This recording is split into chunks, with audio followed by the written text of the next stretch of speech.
Let's knit a pair of bunny slippers. Okay, so to do this, I'm using DK weight yarn held double and 4mm circular needles. I'm using Knit Picks City Tweed DK in Chipmunk, which I think is the perfect color also for bunnies. But yeah, you can use any DK weight that you like any DK yarn that you like. I do feel like the flecks of a tweed look really cute for bunny slippers, but it doesn't really matter. So it starts with an amazing cast on. It looks so flawless, but also it's kind of fun to do. So refer to the pattern to see how many stitches you need to cast on. I'm casting on 32 stitches, and it begins with a slip knot. Circular needles are very important for this pattern. So you've got your slip knot happening here. You're bringing the other side of your circular over here, and you're holding these guys together. And the other kind of interesting thing here is your tail is coming from the back. My tail is over here, and my working yarn is coming from the bottom, like from the front over here. And you hold it slingshot style, like we do with so many other cast-ons. But the interesting thing about this is you're just kind of like scooping up the yarn. You're not really knitting any stitches just yet. So we already have our slip knot. That counts as the first stitch. And we need to get a stitch on to this bottom needle, and we're going to use the top yarn for the bottom needle and the bottom yarn for the top needle. And I'm just going to show you because it's easier than explaining. We're going to take this needle and come over and above the yarn that we want, tuck the needle underneath, and we grab that yarn, and that's it. So again, we're going to alternate now. So we're going to cast on for the top needle this time with this bottom yarn. We're going to come around and under and scoop it up. Now we've got two on the top, one on the bottom. I'm going to come in closer here so you can see that again, closer. So we're going for the bottom needle, top yarn, come all the way around, tuck it on top like that. And then the bottom, come all the way around, tuck it on top like that. And now you just want to, I'll come zoom back out again. You just want to keep doing that until you have cast on the number of stitches that you need. So I'm casting on 32, which means I've got 16 per side. So just keep scooping them up like this until you've cast on all the stitches that you need. Okay, so now I've got all my stitches cast on. We're going to turn this around. Okay, we're going to turn this around, and we're going to slide this needle out, which is why the circulars are so important, because of course it's hanging on there by the cord. And we are just going to knit across this first row of stitches. Just knit across this needle all the way to the end. Okay, just approaching the last few stitches here. Can feel a little wobbly because you can feel the other ones are on the cable. Okay, we've come to the end. Now we're going to pull this through again as it was and turn it around. Now this time, as we are knitting these stitches are actually crooked. And it's kind of hard to see from here because my cast on is pretty tight, but they are leaning the wrong way.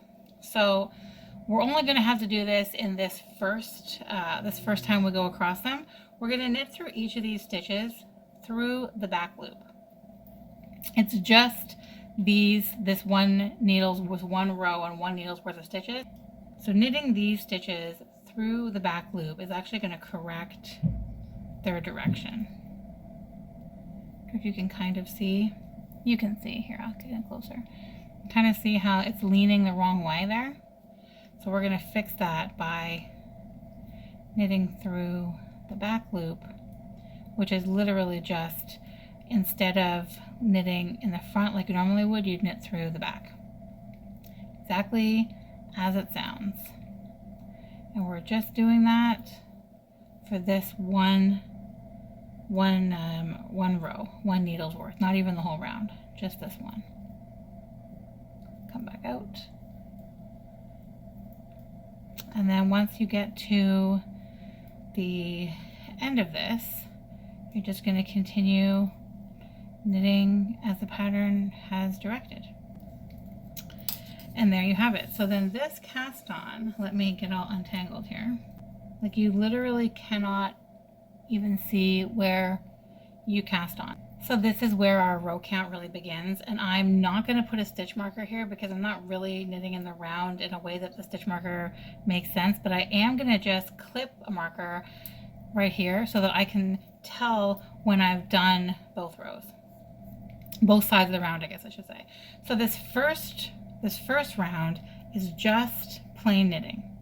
So we're just going to knit across this needle, switch it over like we just did, and then knit across the next needle for that first round after the cast on round.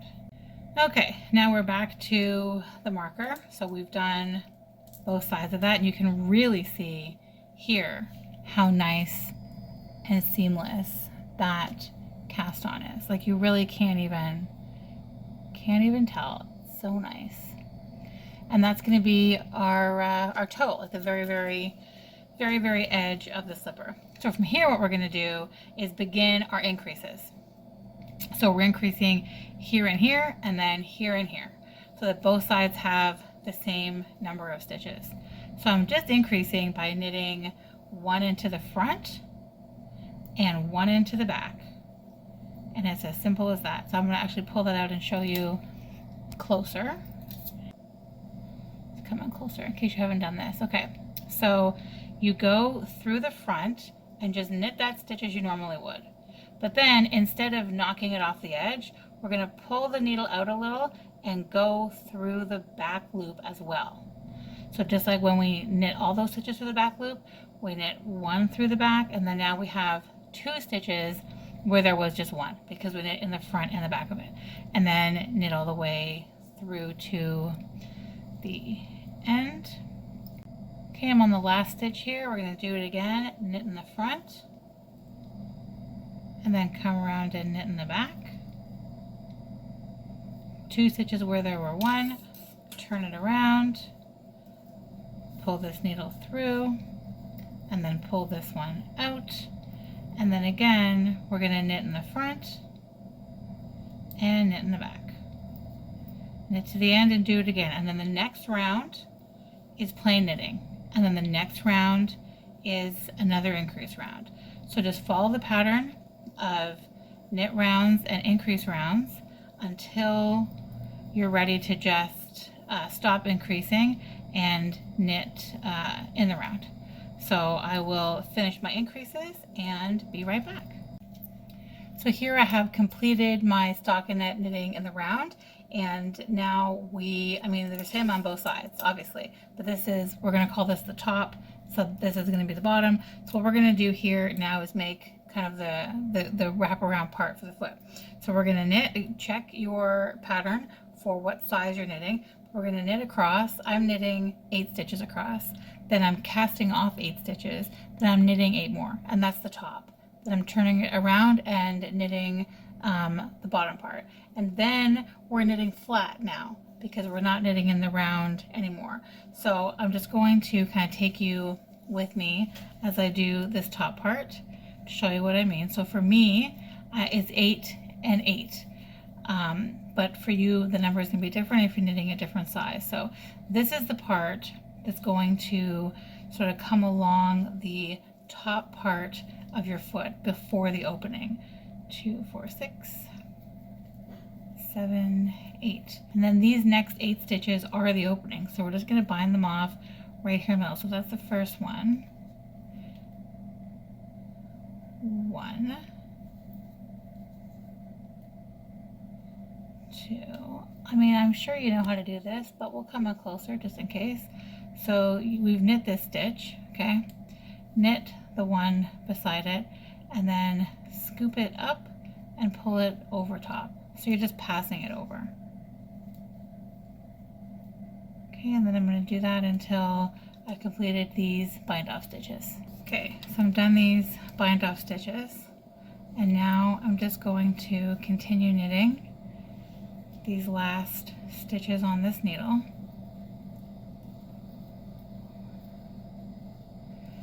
Then I'm just going, so this is the top. That's the top part of the foot. Now we're going to turn this over and knit across the bottom. So now we're going to continue knitting across the bottom until you get to the end of this needle. Okay, I'm at the last stitch here, and I did say that we're not knitting in the round anymore, and we're not. However, we are still knitting up and around this corner to knit these stitches. Okay, so we're going to come up here, knit these stitches. We come around this corner here, and we're going to bind off another stitch. This one right here at the very edge. And now we can't keep knitting in the round because we can't because we're not in the round anymore. So now we're working flat. We're going to purl here, turn it, purl along here, purl up here, and then we're going to bind off this stitch as well and go back and forth. So I'll show you after I purl all the way around and get back here. I purled all the way around back to the beginning, and now on this side I'm going to bind off one more stitch just to give us a nice opening for the foot. Pass this one over this one. Now what I'm going to do is knit all the way around, turn and purl all the way around, knit all the way around, purl all the way around. I'm going to do that back and forth for however many inches the pattern says to. Also, if you're making this for yourself or someone you can measure this against regularly, you can just keep knitting and trying it on them or on yourself until it reaches as far as the pattern indicates. We're aiming for this then to come up to your heel. Just thought I would stop and check in to kind of give you an idea of what it looks like once you have been knitting flat back and forth for a little while after we do this leg shaping. I suppose you call it foot shaping. This is really like where the leg goes, right? Check the pattern for the details of what size you're knitting, but if you're knitting it for yourself, you can just slip it on to decide how much more you need. And then when we get to the back, well, I'll show you when we get there, but just knit until it's as long as you want it to be. So now I've knit for as long as I like it to be. I tried it on and my heel fits exactly right here. So what we're going to do to close this up is we're going to do a 3 needle bind off to make it look nice and tidy. I actually have a sock over here that I can show you. I did the 3 needle bind off on this toe, and you do see a seam, but it's very clean. So that's what we're going to do, and it's sturdy. That's the other thing about it that I like. So it's nice and sturdy and good for the back of a slipper. Instead of doing it like this, which may be your inclination, that's going to give you like a bump on the outside, we're going to turn it inside out. You don't need to turn the whole slipper inside out, but we're just going to turn the back part inside out so that your cast off bump, like the line kind of goes here instead of back there. Okay, so it's actually very, very simple. What you're doing is you're knitting the first stitch and the back stitch together, knocking them off to the other needle, doing it again, and then binding off as usual from there. So we go in through here, I'll come in closer. Go in through this first stitch, and then we go in through the second stitch.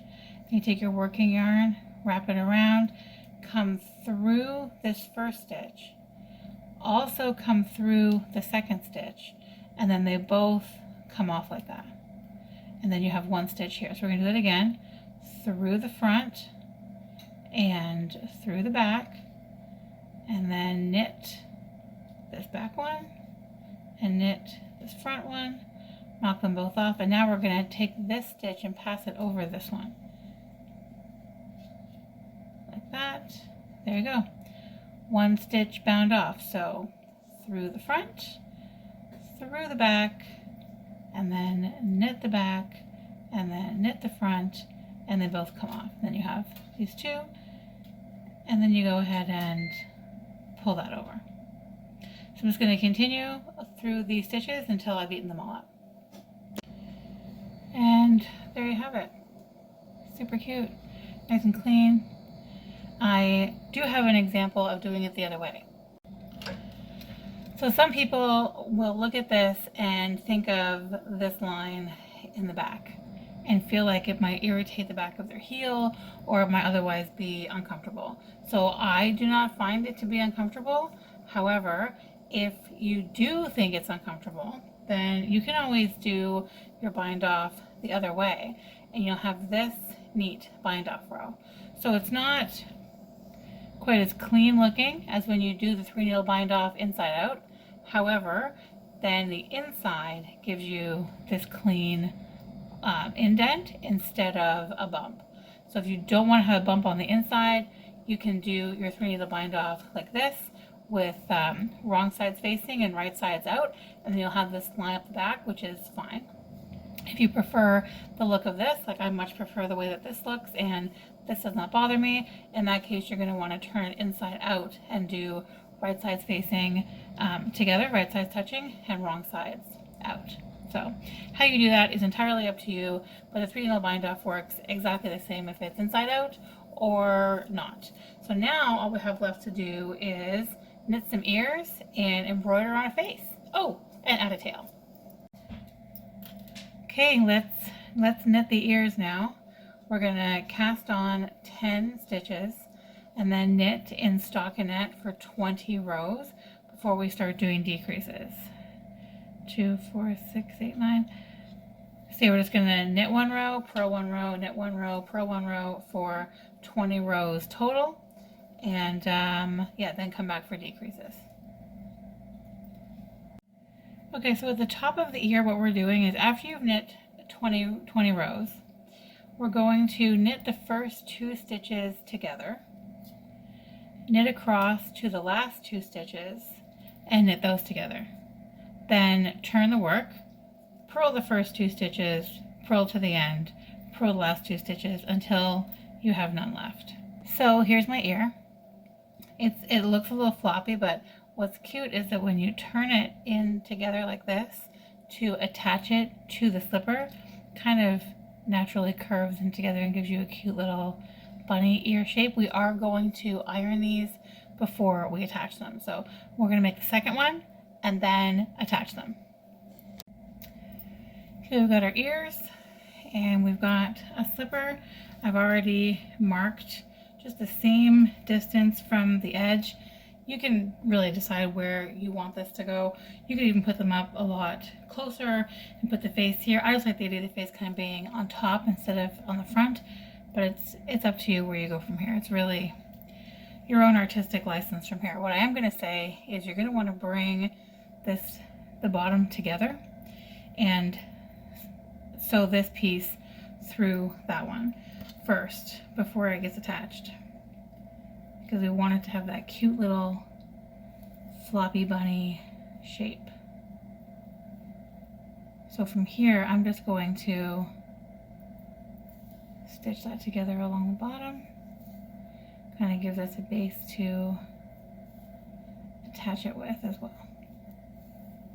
Okay, the floppy bunny ear, it's so cute. What I'm going to do is, we have this little pocket here that we've created like this. So if you put it flat down and kind of put your finger in there, or put your thumb in there so it's held in place, then you can pick it up like this so that you have your thumb or finger holding it down in the orientation that you like. And then we can go in through one of those knit stitches underneath and come up and around through the bottom of the bunny ear. You can kind of have your finger on the inside so you can feel where it's coming through. And once we've done that a couple of times, we can go ahead and turn it inside out just to make sure that it's more stable. Okay, and there we have our first floppy ear. Okay, floppy bunny ears are attached. They look appropriately floppy. I love them. Could just leave it like that, but I am going to embroider around the little face. I'm going to do black eyes, and I'm going to do black whiskers, but I'm going to do pink, of course, a little bit of mohair for the nose. Okay, I'm a little in love with this guy. I love his little personality. I will go in there, I just noticed. I will go in and fix his nose a little because it needs to be kind of evened up there at the bottom, but how cute is he? It's even kind of fun to leave it look a little bit wonky with some extra personality.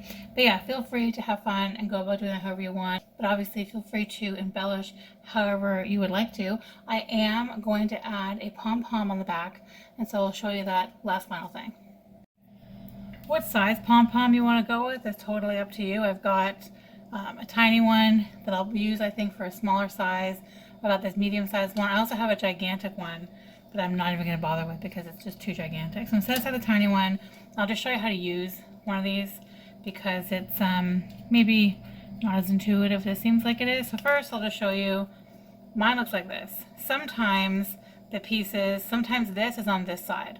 So they both kind of swing from the same hinge, and they always come apart in the middle.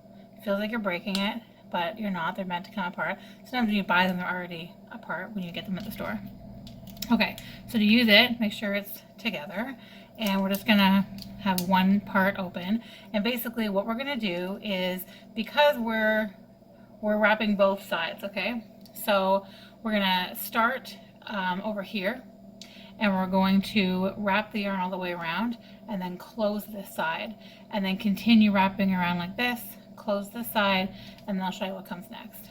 So I'm actually using mohair and a soft DK held double, and when you start it, you just kind of want to hold onto it with your thumb to sort of keep it in place just while you get started. And then you really, I'm going to turn this over, use my other hand. You really want to wrap this so it's really puffy. Like, just make it be as full as you can. You don't want any bald spots, so make sure that you go over that. And also make sure that you don't have any yarn over here or over here.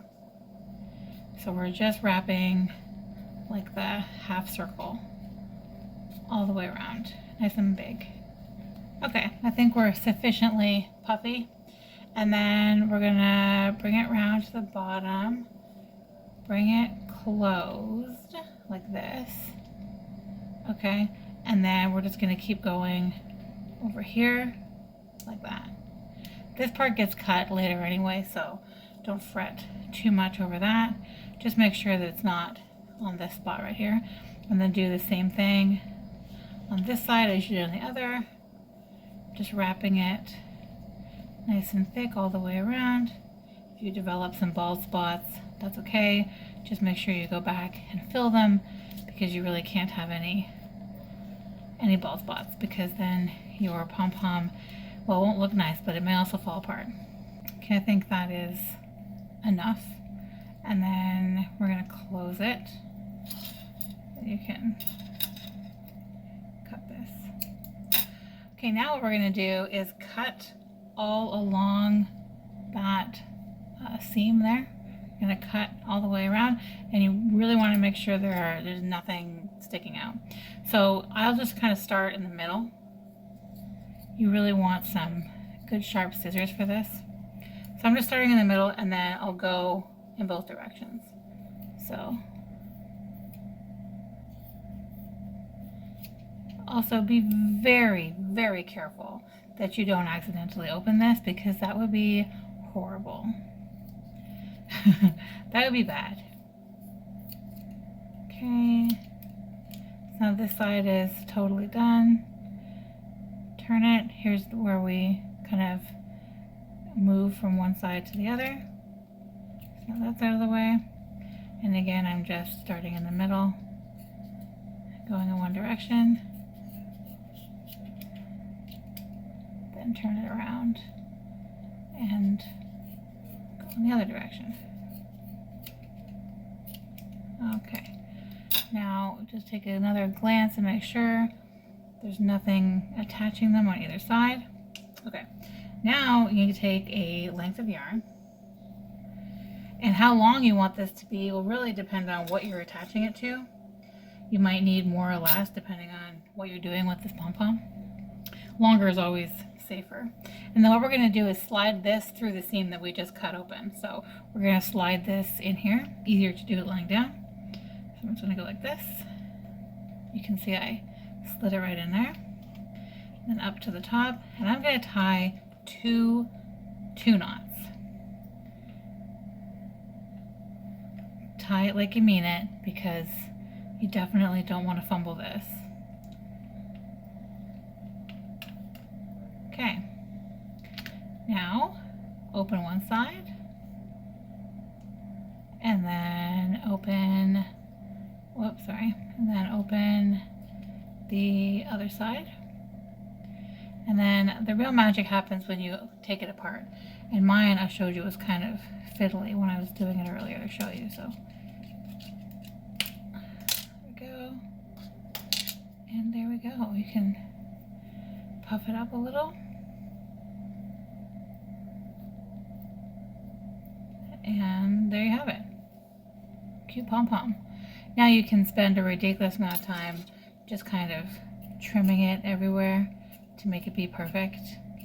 Or you can be happy with the pom-pom that you ended up with. It's up to you. But yeah, there we go.